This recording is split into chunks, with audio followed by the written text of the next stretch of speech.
صبح بھی پکارا، رات کو بھی پکارا۔ تو جب میں ان کو بلاتا تھا کہ تمہیں معاف کر دیا جائے تو وہ انگلیاں اپنے کانوں میں ڈال لیا کرتے تھے اور اپنے چہروں پر کپڑا ڈال لیتے تھے، یعنی سننا نہیں چاہتے تھے، نصیحت کرنے والا ہی ان کو برا لگنے لگ گیا تھا، اور وہ تکبر کیا کرتے تھے۔ میں انہیں ہاں کے پکارے دعوت دیا کرتا تھا، مطلب کبھی کسی طرح، کبھی کسی طرح، کبھی اونچی آواز میں، کبھی چپ کے تبلیغ کرتا تھا، اور پیچھے جیسے ہے کبھی صبح، کبھی شام، کبھی دن کے وقت، کبھی رات میں، ہر طرح سے حضرت نوح علیہ السلام نے، اور ہم جانتے ہیں کہ 950 سال تک انہوں نے تبلیغ کی تھی۔ میں نے کہا اپنے رب سے معافی مانگ لو، بے شک وہ بہت معاف کرنے والا ہے، اور اگر تم معافی مانگو گے اور استغفار کرتے رہو گے تو اللہ تعالیٰ تمہارے اوپر بارشیں برسائے گا، تمہیں مال اور اولاد عطا فرمائے گا، تمہارے لیے باغ پیدا کرے گا جس کے نیچے نہریں بہتی ہوں گی۔ تمہیں کیا ہو گیا ہے کہ تم اللہ تعالیٰ کو وقار نہیں دیتے؟ لا ترجون للہ وقارا۔ یہاں پہ استغفار کے 4 فائدے بھی بتائے گئے ہیں۔ وقد خلقکم اطوارا، حالانکہ اسی نے تمہیں پیدا کیا ہے۔ کیا دیکھتے نہیں ہو کہ اللہ تعالیٰ نے کس طرح سے 7 آسمانوں کو تہ در تہ بنا دیا ہے، اور چاند کو نور بنایا، اور سورج کو ایک چراغ بنایا جو کہ خود سے خود جلتا ہے، اور چاند نور یعنی کہ جو ریفلیکٹ کرتا ہے لائٹ کو، اور اللہ نے تم کو زمین میں عجیب طریقے سے اگایا، پھر وہ تمہیں اسی زمین سے دوبارہ نکالے گا جبکہ تم یکا یک نکل کے کھڑے ہو جاؤ گے، اور اللہ نے زمین کو تمہارے لیے فرش بنا دیا تاکہ تم اس کے راستے پر، کھلے راستوں پر چلو۔ نوح علیہ السلام نے کہا اے میرے رب، انہوں نے میری نافرمانی کی ہے اور وہ میری پیروی نہیں کرتے، اور اپنے مال اور اولاد کو کی وجہ سے زیادہ نامراد ہو گئے ہیں، مطلب جو مال و اولاد اللہ تعالیٰ نے دیا تھا اس کی وجہ سے اور زیادہ گناہوں میں ہی جا رہے ہیں۔ ان لوگوں نے بڑی بڑی مکاری کی جالیں جلی ہیں۔ انہوں نے کہا کہ ہرگز نہ چھوڑو اپنے معبودوں کو، اور نہ چھوڑو ود کو اور سوا کو، یعوس اور یغوث اور نصر کو۔ یہ ان کے بت تھے جن کی وہ عبادت کیا کرتے تھے۔ جتنا حضرت نوح علیہ السلام ان کو اللہ کی طرف بلاتے، یہ اپنے خداؤں کے نام لے کے کہہ رہے ہیں کہ بالکل نہ چھوڑنا، ان کی پیروی کرتے رہنا۔ اور یہ وہ بت تھے کہ جن کی پیروی ابھی تک عرب کے لوگ بھی کیا کرتے تھے، تو ان کے نام لے کے اللہ تعالیٰ نے بتایا کہ یہ ان کی پیروی کرتے ہیں۔ اور اگر ہم دیکھیں تو ہم ان کی ڈیٹیل بھی ملتی ہے کہ یہ کون تھے، کن لوگوں کے انہوں نے بت بنائے تھے۔ نیک ہی لوگ تھے جن کی پہلے تصاویر بنائی، اس کے بعد ان کے بت بنا لیے، اور اس کے بعد پھر ان کی پرستی شروع کر دی۔ تو انسان آہستہ آہستہ، پیچھے ہی پڑھنا، آہستہ آہستہ گمراہی میں جاتا ہے اور اس میں آگے بڑھ جاتا ہے، اور یہی لوگ گمراہ ہیں، اور ان کی گمراہی میں اضافہ ہی ہوتا چلا گیا۔ اپنی خطاؤں کی وجہ سے وہ غرق کر دیے گئے اور آگ میں ڈال دیے گئے۔ کہاں ڈالے گئے تھے نوح علیہ السلام کے قوم والے؟ پانی میں۔ اور اللہ تعالیٰ کیا بتا رہے ہیں؟ پانی میں ڈالے گئے اور آگ میں بھیج دیے گئے۔ پانی سے آگ میں یعنی کہ قبر کے عذاب کی طرف اشارہ ہے کہ مرنے کے بعد جو عذاب ہوتا ہے اس میں بھیج دیے گئے۔ پھر انہیں اپنے رب سے بچانے والا کوئی مددگار نہیں تھا۔ نوح علیہ السلام نے کہا تھا میرے رب، ان کافروں میں سے زمین میں کسی کا بھی گھر باقی نہ رہنے دینا، اگر آپ نے ان کو چھوڑا تو ان کی نسلیں بھی یہی کام کریں گی، گمراہی میں جائیں گی، اور یہ بہت ہی بدکار اور فاسق اور کافر لوگ ہیں۔ میرے رب، مجھے اور میرے والدین کو اور ہر اس شخص کو جو کہ ایمان لے کر آیا اس کو، اور میرے گھر میں داخل ہوا، اس کو تو بخش دے، ان کو معاف کر دے۔ ولا تزید الظالمین الا تبارا۔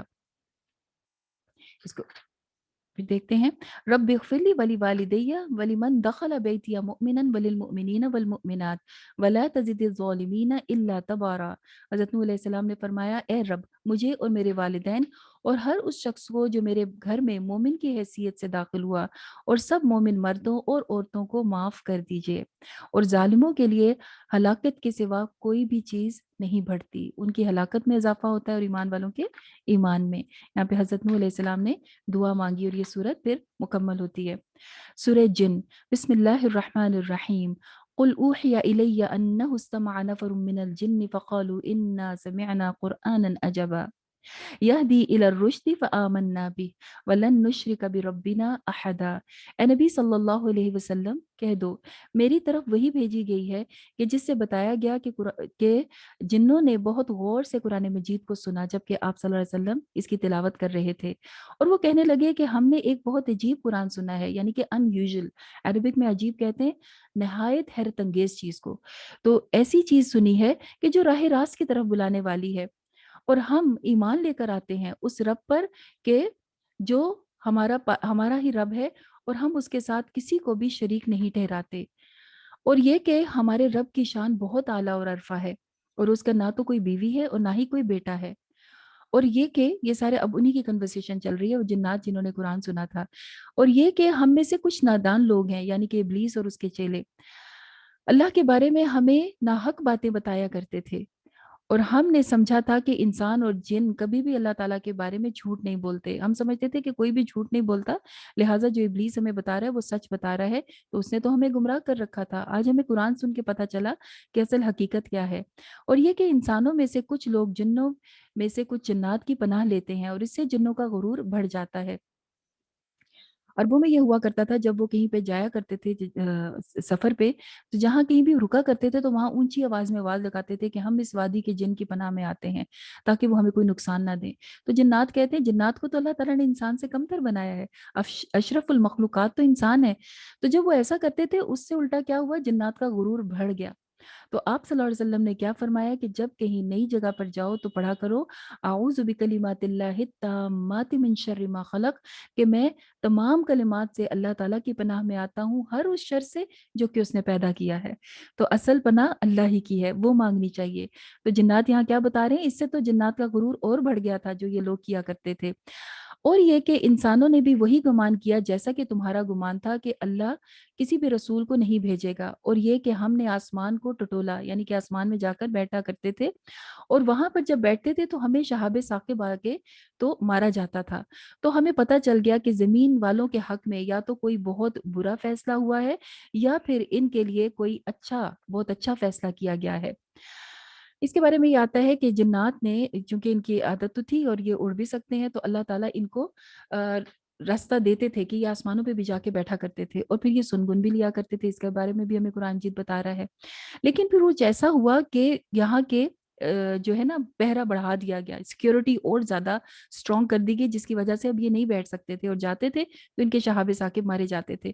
تو یہ کہتے تھے کہ معلوم نہیں یا تو دنیا والوں کے ساتھ کوئی بہت برا فیصلہ ہونے لگا ہے جس کی وجہ سے اتنا زیادہ جو ہے وہ حفاظت قائم کر دی گئی ہے، یا کوئی بہت اچھا فیصلہ ہوا ہے. اور ہوا کیا تھا، جب قرآن مجید نازل ہونا شروع ہوا تھا تو یہاں پر سیکیورٹی بہت زیادہ بڑھا دی گئی تھی زمین کے آسمان کے اوپر، اور جو بھی سننے کی کوشش کرتا تھا ان کو شہاب ثاقب مارا جاتا تھا. تو اسی کا وہ ذکر کر رہے ہیں یہاں پر. پھر کہتے ہیں اور ہم میں سے کچھ لوگ صالح ہیں اور کچھ لوگ اس کے علاوہ ہیں، یعنی کہ غیر صالح ہیں.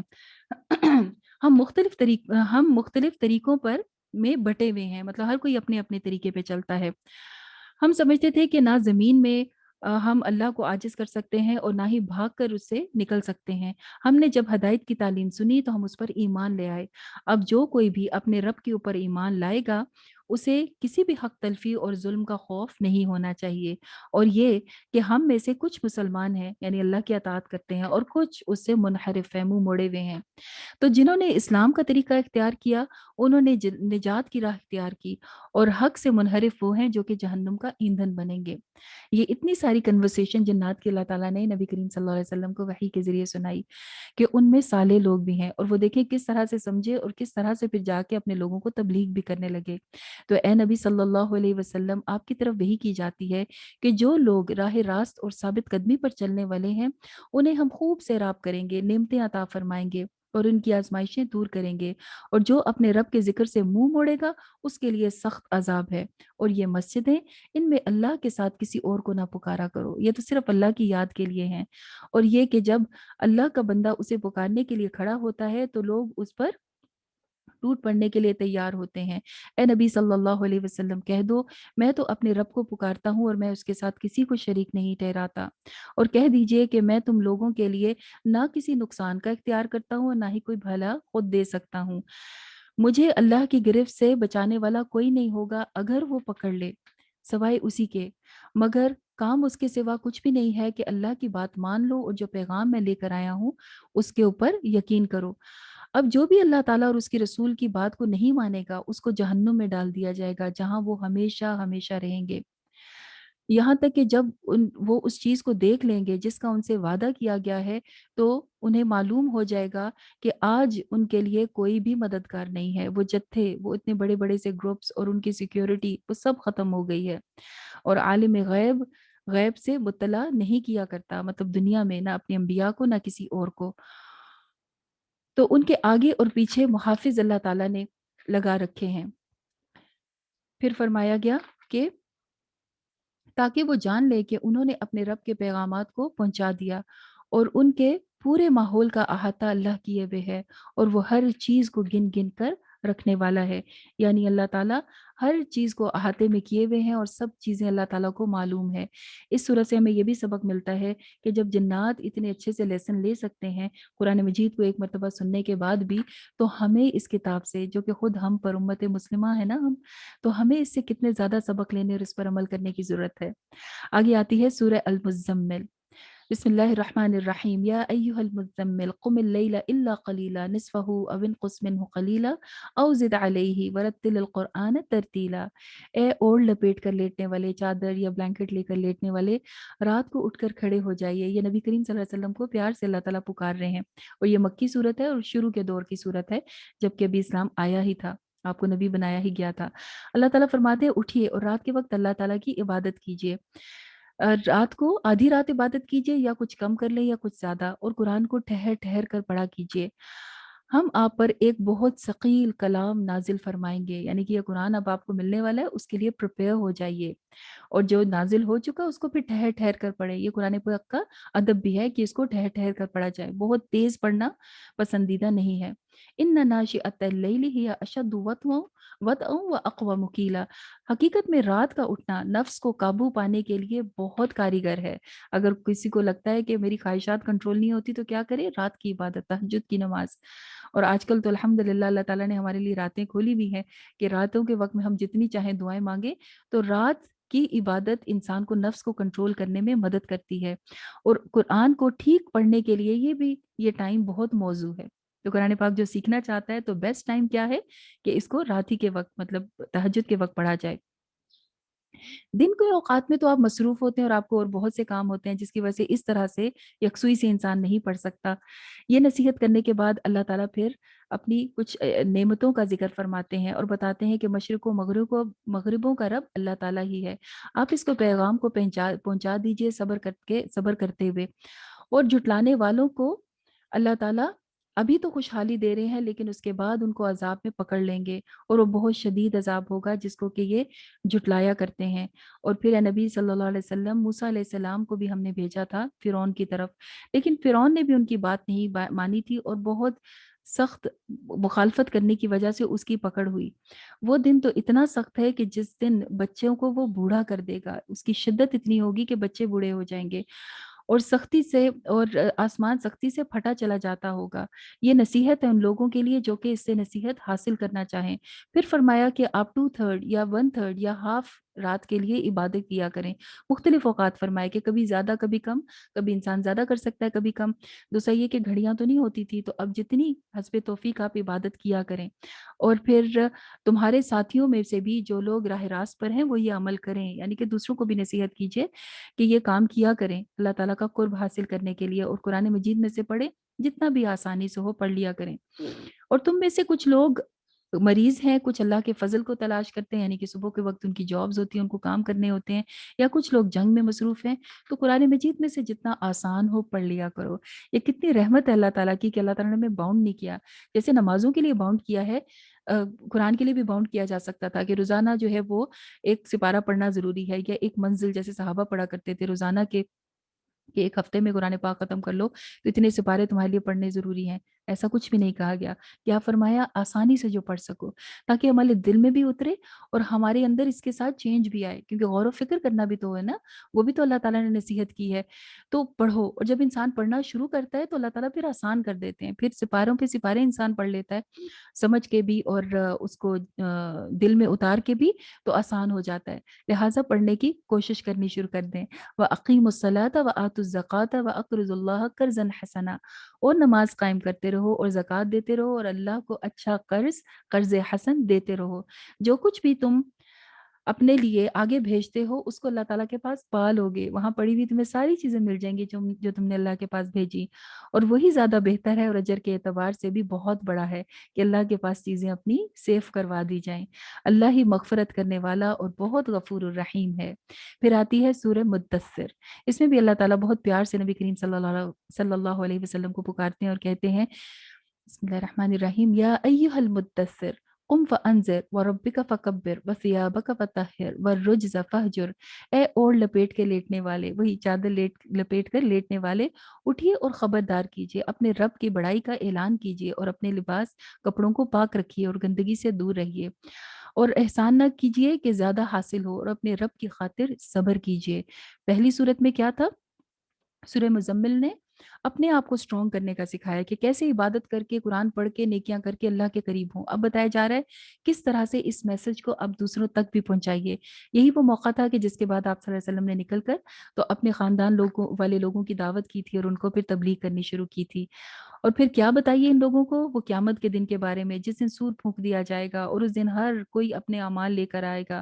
اس دن نہ اس کا مال کام آئے گا اور نہ ہی اس کے بیٹے کام آئیں گے، اور جو آیات کو جھٹلاتے ہیں ان کو بھی، ان کے لیے وہ دن بہت کٹھن ہوگا، ان کو بہت کٹھن چڑھائی چڑھانی پڑے گی۔ اور جو اللہ تعالیٰ کا انکار کیا کرتے تھے، آج ان کو ان کی پیشانی سے پکڑ لیا جائے گا، کیونکہ وہ تکبر کیا کرتے تھے اور کہتے تھے کہ یہ تو جادو ہے، یہ تو کوئی انسانی کلام ہے، آج ان کو جہنم میں ڈال دیا جائے گا۔ تم کیوں نہیں جانتے کہ تم کیا جانو کہ وہ جہنم کیا ہے؟ وہ نہ باقی رکھتی ہے اور نہ چھوڑتی ہے، نہ تو وہ انسان کا کچھ چھوڑتی ہے اور نہ ہی وہ مرتا ہے، مطلب زندگی ہے نہ موت، جہاں پر جھلسا دیے جائیں گے وہاں پر 19 فرشتوں کو اللہ تعالیٰ نے مقرر کر رکھا ہے۔ جب ان کو یہ بتایا گیا تھا نا تو اس کا مذاق کرنے لگے، تو اللہ تعالیٰ فرماتے ہیں کہ ان کے لیے اللہ تعالیٰ نے اس نمبر کو بھی فتنہ بنا دیا ہے۔ نعوذ باللہ۔ ان میں سے ایک اٹھ کے کہنے لگا کہ 18 کو تو میں سنبھال لوں گا، ایک کو تم پچھاڑ لینا، تو ہم اس طرح سے وہاں سے نکل کے آ جائیں گے۔ تو کیا وہ یہ سمجھتے تھے کہ اللہ تعالیٰ کی پکڑ سے نکل آئیں گے؟ اللہ تعالیٰ فرماتے ہیں یہ تو ان کے لیے آزمائش بنا دی گئی ہے بات۔ اور پھر وہ اللہ تعالیٰ کے عذاب میں دوزخ میں جائیں گے، اور انسانوں کو ڈراوا دے دیا گیا ہے یہ ہر اس شخص کو کہ جو آگے بڑھنا چاہتا ہے اور اللہ کی طرف آنا چاہتا ہے۔ ہر نفس کو وہی ملے گا جو وہ کمایا کرتا تھا۔ تو سمپل سا حساب ہے کہ جو کرتے ہیں وہی بھریں گے۔ متقی لوگ اس دن جنتوں میں ہوں گے، اور وہ مجرموں کو سے کہیں گے کہ تمہیں کیا ہو گیا، تم کیوں جہنم میں آ گئے؟ تو وہ کہیں گے کہ ہم نماز پڑھنے والے نہیں تھے، ہم نمازیں نہیں پڑھتے تھے اور مسکینوں کو کھانا نہیں کھلاتے تھے اور حق کے خلاف باتیں بنایا کرتے تھے اور روز جزا کو جھٹلایا کرتے تھے، قیامت کے دن کا انکار کرتے تھے۔ یہ انکار زبان سے بھی ہو سکتا ہے اور دل سے بھی ہو سکتا ہے کہ انسان کے پتہ نہیں آنی بھی ہے کہ نہیں۔ اس وقت کسی سفارش کرنے والوں کو کوئی سفارش کام نہیں دے گی۔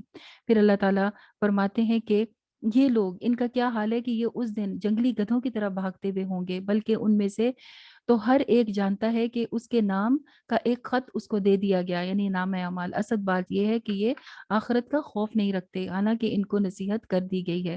اب جس کا جی چاہے وہ اللہ تعالیٰ کی نصیحت کو قبول کر لے اور اس سے سبق حاصل کرے، لیکن سبق وہی حاصل کرتا ہے جس کے لیے اللہ چاہے، اور اس کا حقدار تقوی والے ہی ہیں، اور وہ زیادہ حقدار ہیں کہ اللہ تعالیٰ ان کو بخش دے۔ تو جو تقوی اختیار کرتا ہے انہی کے لیے کامیابی ہے۔ پھر ہے سورہ قیامہ۔ بسم اللہ الرحمن الرحیم۔ لا اقسم بیوم القیامہ ولا اقسم بنفس اللوامہ، نہیں میں قسم کھاتا ہوں قیامت کے دن کی، اور نہیں میں قسم کھاتا ہوں ملامت کرنے والے نفس کی۔ یہ نہیں کا کیا مطلب ہے؟ لا کہہ کے کیوں کہا گیا؟ لا اصل میں ساری ان باتوں کو کہا گیا جو یہ باتیں بنایا کرتے تھے، یہ ہوگا یہ نہیں ہوگا، اور بحثیں اور سب، ان سب کو ڈینائی کر کے حقیقت بتائی جا رہی ہے۔ اقسم بیوم القیامہ کہ میں قیامت کے دن کی قسم کھاتا ہوں، اور باقی باتیں بھی سب کا انکار، اور یہ کہ میں قسم کھاتا ہوں نفس لوامہ کی۔ نفس 3 طرح کے ہوتے ہیں نا، نفس امارہ، نفس لوامہ اور نفس مطمئنہ۔ تو نفس لوامہ وہ ہوتا ہے جو انسان کو ملامت کرتا رہتا ہے، جسے ہم ضمیر کہتے ہیں، جو انسان کو بار بار بتاتا ہے کہ تم غلط کر رہے ہو، ایسے نہ کرو، ایسا کرو۔ تو اس کی قسم کھاتا ہوں۔ کیا انسان یہ سمجھ کر بیٹھا ہے کہ وہ جب ہڈیاں بن جائے گا تو ہم اسے جمع نہیں کر سکیں گے؟ ہم تو اس کی انگلی کے پوروں کو بھی ٹھیک ٹھیک ویسا ہی بنا دیں گے، یعنی فنگر پرنٹس بھی اسی طرح بن جائیں گے۔ اور آج ہم جانتے ہیں کہ فنگر پرنٹ ہر کسی کا مختلف ہے، ایک انگلی کا بھی ہمارے دوسری انگلی سے نہیں ملتا، نہ ہی دوسرے انسان کسی سے مل سکتا ہے۔ اللہ تعالیٰ فرماتے ہیں ایک ایک چیز کو دوبارہ بنا دیا جائے گا، مگر انسان یہ چاہتا ہے کہ وہ جو آگے اپنے برے اعمال بھیجتا ہے ان کا کوئی پوچھنے والا نہ ہو۔ لیکن قیامت کا دن آئے گا جب کہ ان کی آنکھیں پتھرا جائیں گی، اور اس دن چاند اور سورج کو ملا دیا جائے گا، ایک کر دیا جائے گا، اور کہا جائے گا اب بھاگ کر جاؤ، تم کہاں جاتے ہو؟ اس دن کوئی بھی وہاں سے بھاگ نہیں سکے گا، اور سب اگلا پچھلا انسان کے آگے پیش کر دیا جائے گا، بلکہ انسان خود ہی اپنے آپ کو خوب جاننے والا ہوگا، چاہے وہ جتنی بھی معذرتیں پیش کرتا رہے۔ اے نبی صلی اللہ علیہ وسلم، ہم نے آپ کو جو قرآن دیا ہے اس کے لیے اپنی زبان کو جلدی حرکت نہ دیجیے کہ آپ پر جب قرآن آتا تھا تو آپ جلدی جلدی اسے یاد کرنے کی کوشش کرتے تھے۔ اللہ تعالیٰ فرماتے ہیں ان علینا جمعہ و قرآنہ، اس کو جمع کرنا اور اس کو یاد کروا دینا ہمارے ذمے ہے، مطلب آپ لے لیجئے اور اس کو آگے پہنچائیے۔ لہٰذا جب ہم اسے پڑھ رہے ہوں تو اس وقت تم اس کی قراءت کو غور سے سنو، پھر اس کا مطلب سمجھا دینا ہمارے ذمے ہے۔ تو ایک اور مینر قرآن مجید کو سننے کا کیا ہے کہ غور سے سنا جائے جب یہ پڑھا جا رہا ہو، اور پھر سمجھ بھی زیادہ آتا ہے۔ ہرگز نہیں، اصل بات یہ ہے کہ یہ لوگ جلدی مچاتے ہیں اور کیا کرتے ہیں، آخرت کے بارے میں جلدی مچاتے ہیں اور آخرت کو چھوڑ دیتے ہیں، اس کی فکر نہیں کرتے اور دنیا کو چاہتے ہیں۔ جلدی ملنے والی چیز دنیا ہے نا، اس کی جلدی مچاتے ہیں اور آخرت کو بھول جاتے ہیں۔ اس روز کچھ چہرے تو بہت تر و تازہ ہوں گے، بہت فریش ہوں گے، اپنی رب کی طرف سے وہ اپنے رب کی طرف دیکھ رہے ہوں گے، اور ان کے چہرے بالکل اداس نہیں ہوں گے۔ یہ کون لوگ ہوں گے؟ یہ اللہ کو ماننے والے اور جو وجہ اللہ کام کیا کرتے تھے، اپنے رب کے چہرے کے لیے کام کرتے تھے۔ جب بھی کوئی نیکی کا کام کرے تو یہ نیت کرنی چاہیے کہ یا اللہ یہ آپ کے چہرے کے دیدار کے لیے ہے، تو اللہ تعالیٰ ان کے چہروں کو بھی اس دن فریش کر دیں گے۔ کچھ چہرے اس دن اداس ہوں گے، وہ کیوں ہوں گے؟ کیونکہ وہ انکار کیا کرتے تھے۔ جب جان حلق کو پہنچ جاتی ہے، جب انسان کے موت کا وقت آتا ہے، تو کیا اس وقت کوئی جھاڑ پھونک کرنا کوئی بھی فائدہ دیتا ہے؟ آدمی سمجھ جاتا ہے کہ اب تو میرا دنیا سے جانے کا وقت آ گیا، پنڈلی سے پنڈلی، ٹانگ سے ٹانگ جڑ جاتی ہے، اور وہ دن ہوتا ہے روانگی کا۔ یہ ہر اس شخص پر آ چکا جو دنیا سے جا چکا، اور ہم میں سے ہر ایک پر یہ وقت آنا ہے۔ اور جب یہ وقت آ جاتا ہے تو پلٹتا نہیں، اور جو جا رہا ہوتا ہے اللہ کے پاس وہ بتا نہیں سکتا کہ اب کیا ہو رہا ہے۔ اللہ تعالیٰ یہ نقشہ کھینچ کے بتا رہے ہیں کہ کیا ہوتا ہے، مگر اس نے سچ نہ مانا اور نماز نہ پڑھی اور جھٹلایا اور پلٹ گیا اور اکڑ گیا اور اپنے گھر والوں میں داخل ہو گیا، اور یہ طریقہ اختیار کیا جس کی وجہ سے اسے یہ سزا دی گئی، اور تجھی کو زیب دیتی ہے یہ سزا۔ ہاں، یہ روش ان لوگوں کے لیے ہے جو کہ اللہ تعالیٰ کا انکار کیا کرتے تھے اور اللہ تعالیٰ کو وہ مقام نہیں دیتے تھے جو اللہ کا مقام ہے۔ کیا انسان نے یہ سمجھ رکھا تھا کہ وہ یوں ہی بیکار پیدا کیا گیا ہے؟ حالانکہ اللہ تعالیٰ نے اسے ایک حقیر مادے سے پیدا کیا، اس کے بعد اس کو رحم مادر میں لوتھڑے بنایا، لوتھڑے سے جسم، جسم سے اعضا، اور اس کے بعد پھر مرد اور عورتوں کی مختلف قسمیں بنائیں، اور اللہ تعالیٰ اس پر قادر ہے کہ وہ تمہیں دوبارہ بھی زندہ کرے۔ تو کیوں انسان اس کا انکار کرتا ہے؟ شعوری طور پہ ہمیں یقین رکھنا ہے اس بات کے اوپر۔ سورہ دہر، بسم اللہ الرحمن الرحیم، هل اتى على الانسان حين من الدهر لم يكن شيئا مذکورا، کیا انسان کے اوپر پورے زمانے میں سے کوئی ایسا وقت نہیں آیا کہ جب وہ کوئی بھی قابل ذکر چیز نہ تھا؟ یعنی کہ انسان کبھی تھا ہی نہیں، ایک وقت تھا جب نہیں تھا، اور ایک وقت ہوگا جب ہوگا نہیں۔ تو پورے زمانے میں سے، پورے ٹائم میں سے کچھ دیر کے لیے اللہ تعالیٰ نے انسان کو زمین میں بھیجا، اور کس طرح اسے سننے اور دیکھنے والا بنایا، اور اسے دو طرح کے راستے دکھائے، سیدھا راستہ بھی اور پھر گمراہی کا راستہ بھی، دونوں سامنے ہے۔ اب چاہے تو تم شکر کرو اور چاہے تو کفر کرنے والے بن جاؤ۔ کافر لوگ اس دن زنجیروں میں اور طوق میں ہوں گے، ان کو آگ میں جھونک دیا جائے گا، اور نیک لوگ جنتوں میں جائیں گے، وہاں پر ساغر میں وہ شراب پئیں گے، اور ان کے لیے چشمے بہائے جائیں گے، اور ان میں سے وہ اس کی سوتے نکال لیں گے، مطلب اپنے گھر کی طرف وہ خود سے خود اس کی پائپ لائن، اس کی نہریں نکال کے لے آئیں گے۔ یہ وہ لوگ ہیں کہ جو دنیا میں اپنی نظر پوری کیا کرتے تھے، یعنی اگر کسی کام کی نیت کرتے تھے تو اس کو پورا کیا کرتے تھے، اور اس دن سے ڈرا کرتے تھے جس کی آفت بہت سخت ہے۔ یہ اللہ کی محبت میں مسکین اور یتیم اور قیدی کو کھانا کھلایا کرتے تھے، اور تمہیں صرف اللہ کی خاطر، اور کہتے تھے ہم تمہیں صرف اللہ کی خاطر کھلاتے ہیں اور تم سے اس کا کوئی بدلہ نہیں چاہتے۔ حضرت عائشہ سے ایک مروی ہے، وہ فرماتی ہیں کہ اگر کسی نے یہ کہہ دیا کہ کسی کو دیتے ہوئے کہ بس، کوئی کہتا ہے نا جب کہ اللہ تعالیٰ نے آپ نے دیا تو اللہ تعالیٰ آپ کو بہت دے، تو اگر کوئی کہتا ہے نا بس دعا کر دیجئے، تو یہ کہنا بھی بدلہ لینا ہے، بدلے میں کچھ بھی نہیں چاہنا، وہ دعائیں دے اس کی مہربانی ہے، ہمارا کام تو اللہ تعالیٰ سے اجر لینا ہے، ہم نے دوسرے کو، مسکین کو کھانا کھلانا ہے اور ضرورت مند کو دینا ہے۔ ہمیں تو اپنے رب سے ڈر لگتا ہے، اس دن کے عذاب سے جس کی مصیبت بہت طویل، بہت لمبی ہے۔ اللہ تعالیٰ انہیں اس دن کے حشر سے بچا لے گا اور ان کو تازگی اور سرور بخشے گا، کیونکہ وہ صبر کیا کرتے تھے۔ انہیں جنت میں ریشمی لباس پہننے کو دیے جائیں گے، وہ تکیے لگائے ہوئے بیٹھیں گے، وہاں پر دھوپ نہیں ہوگی کہ انہیں ستائے اور نہ ہی شدید سردی ہوگی، بہت اچھا موسم ہوگا جنت کا، یہاں سے پتہ چل رہا ہے۔ اور وہ چھاؤں میں بیٹھے ہوئے ہوں گے۔ تو ڈیٹیل میں نقشہ کھینچا گیا جنت میں جانے والوں کا۔ ان کو ایسے ڈرنکس پینے کو دیے جائیں گے جن میں سونٹ کی آمیزش ہوگی، یعنی کہ ادرک کی فلیورڈ ہوں گے نا ان کے ڈرنکس، اور وہ آتے ہوں گے سلزبیل چشمے سے۔ پھر اللہ تعالیٰ فرماتے ہیں کہ اس دن جو لوگ انکار کیا کرتے تھے ان کو بھی ان کا بدلہ دیا جائے گا۔ اِنَّا نَحْنُ نَزَّلْنَا عَلَيْكَ الْقُرْآنَ تَرْتِيلًا۔ پھر قرآن پاک کا ذکر، ہم نے قرآن مجید کو آپ کے اوپر تھوڑا تھوڑا کر کے نازل کیا، لہٰذا آپ اپنے رب کے حکم سے صبر کیجئے اور ان منکرین کو بھی حق کی راہ دکھاتے رہیے۔ صبح و شام اللہ کو یاد کریں، راتوں میں سجدے کریں اور طویل اوقات میں اللہ تعالیٰ کی عبادت اور تسبیح کیا کیجئے۔ یہ لوگ جلدی مچاتے ہیں اور جلدی ملنے والی یعنی دنیا سے محبت کرتے ہیں اور ایک بڑے بھاری دن کو نظر انداز کر دیتے ہیں۔ ہم نے ان کو پیدا کیا اور ان کے جوڑ مضبوط بنائے اور ایسی شکلوں میں بنایا جیسا کہ اللہ تعالیٰ چاہتے تھے۔